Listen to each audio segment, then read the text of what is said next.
với là gia đình phim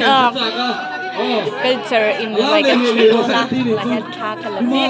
ka tha kan la chur chur sai na lam le ro se la ma hai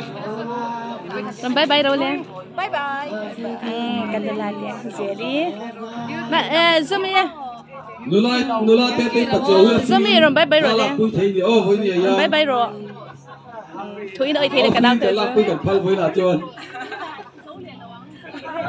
lập cái là để chur chur yo vì lần là hay ru ti sai thiam được tục mấy thì giờ là có sai cái rồi đã được tốt thằng nhá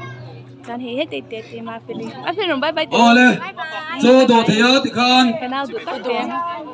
ai ta to khan va đồ dễ đi la anh ring to cho đồ lắm bằng counter lắm bằng anh ring to ai phu riu bên ate lang vala rin mo yate ai cho đồ thì to đi nula melody te cho đoạn cho cái tổ đơn nula judi cho đồ thì cho cái tổ đơn chơi thì cho cái tổ đơn này đồ cái tổ chuông cho đoạn cho cái tổ đơn á từ này nha nên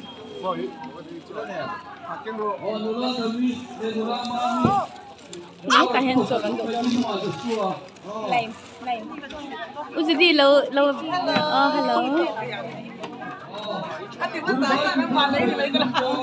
in lên nhỉ cái tại hen cho cái tổ đơn nè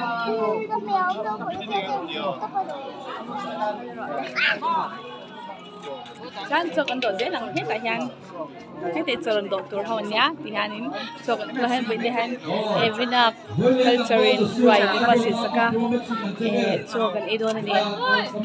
hết lại nhang chân do đó bây giờ lo bye ru le lo bye ru